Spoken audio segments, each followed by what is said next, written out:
एक समय की बात है, एक राजा शिकार करने की इच्छा से अपने समूह के साथ किसी घने जंगल से गुजर रहा था।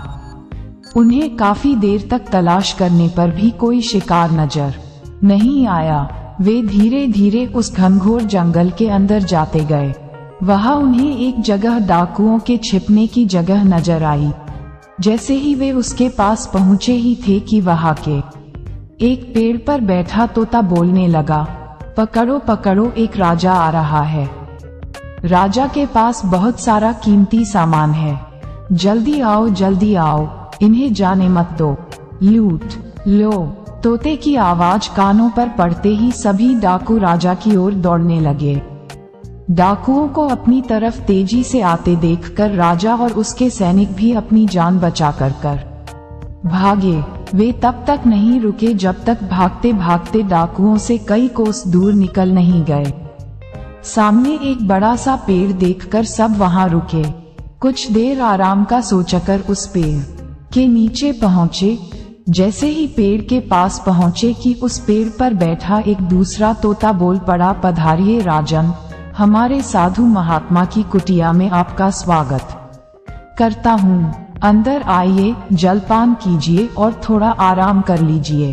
तोते की इस बात को सुनकर राजा और उनके लोगों को बड़ी हैरानी हुई और वो सोचने लगे कि एक ही जाति के होने के बावजूद दोनों तोतों का व्यवहार इतना ज्यादा भिन्न कैसे हो सकता है।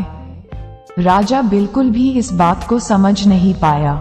राजा तोते की बात मानकर अंदर साधु महात्मा की उस सुंदर कुटिया की ओर चला गया।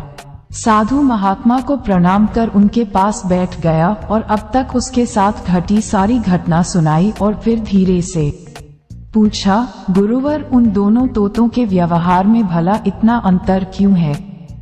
साधु बाबा ने राजा की सारी बातें सुनी और बोले, राजन, ये सिर्फ संगति का असर है बस, और कुछ भी नहीं। डाकुओं के साथ रहते रहते पहला तोता भी उन्हीं की तरह हो गया और उन्हीं को भाषा बोलने लगा है। दूसरा तोता कई सालों से मेरे साथ है, इसलिए उसकी भाषा और व्यवहार उस तोते से बिल्कुल विपरीत है, अर्थात जो जिस माहौल में रहता है वह वैसा ही बन जाता है।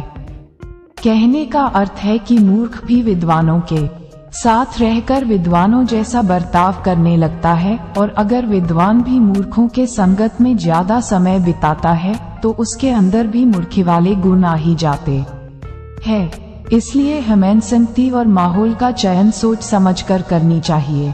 आशा करती हूँ ये स्टोरी आपको पसंद आई होगी। वीडियो को शेयर कीजिए और मेरे स्टार मेरा चैनल को सब्सक्राइब कीजिए। धन्यवाद।